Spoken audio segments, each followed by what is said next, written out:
Hello, Reverend Mike Warner here, and I'd like to talk to you today about cancer, the fear of cancer, healing for cancer, and things that can make a difference.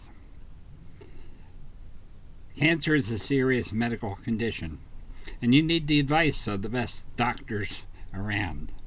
But you also need the wisdom to know what you can do and how you can do it alongside the medical care that comes from your doctor and the hospital teams and everybody else associated with the traditional allopathic medical care program.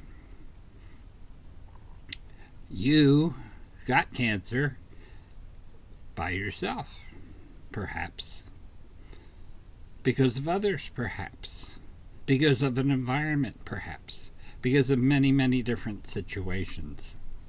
But one thing, more than anything else, has an impact on the ability to deal with cancer and to heal, and that is whether or not you take on the fear. Fear is a terrible thing, and it is worse than the disease at some points, because I have seen time and time again in ambulance work, and I did ambulance work for I've been involved with ambulances now for 50 years, and I did a lot of treatment for a former hospital in this area called the American Oncologic Hospital, and I did a lot of deliveries of patients and picking up patients and bringing them in and taking them out and all this thing, and I spent an awful lot of time with cancer patients. And I have seen time and time again where the absorption of the diagnosis makes a dramatic shift in the feelings of wellness in a patient. So where someone had a little bit of a mobility problem and we were taking them for a particular diagnosis, and then they subsequently got a diagnosis of cancer, everything changes. And that's not good, because the everything that changes is not the medical situation, because the medical situation is almost the same yesterday as today, but it's the embrace of the fear that comes from the knowledge of what cancer can do.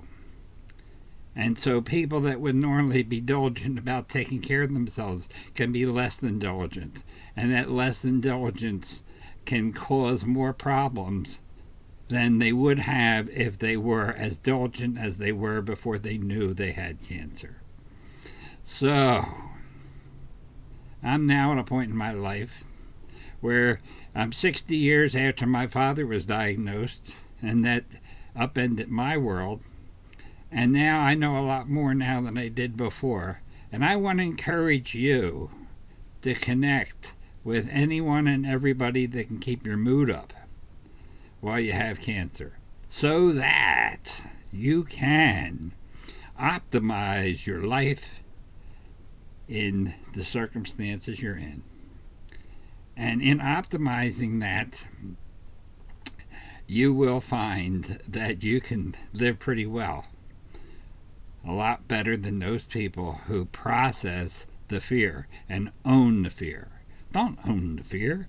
Own the awareness of what the doctor says, but own your own feelings and own your own ability to motivate yourself and encourage yourself and step on the right path the right way and do the diligence that will make a difference in the quality of your life and the life of all those who love you.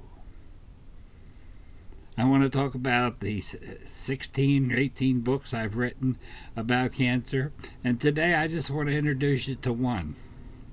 It's called Cancer Glue for Adults, Love from Kids. And when I was a kid, not showing it real well. When I was a kid, I was 11 years old when my father died from cancer. Much younger when it started. It was a long deterioration, and he had lung cancer, and it was terrible. But I was kept away from him as most of the time, and that was because to stop me from being too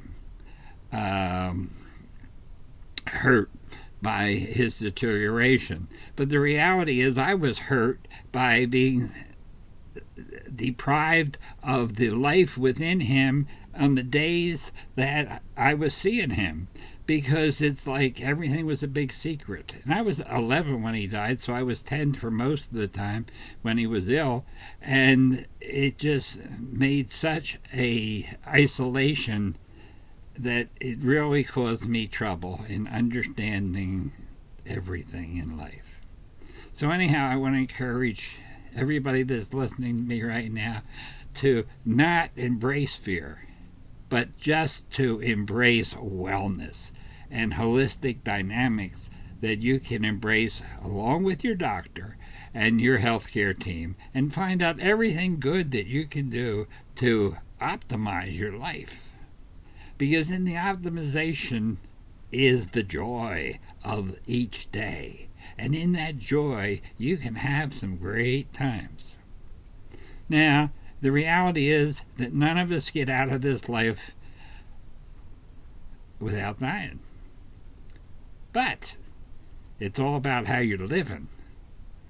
I have seen people who get with the healing of the things that they procrastinated on for years, that have extended their life and caused themselves to find revelations about everything and everybody in it. And when they left, they were much happier to have initiated a can-do attitude that served them well. I'd like to encourage you to do the same thing. May God bless you and heal you to the degree that you and God team up and create the healing. God bless. Take care. Bye for now. Reverend Mike.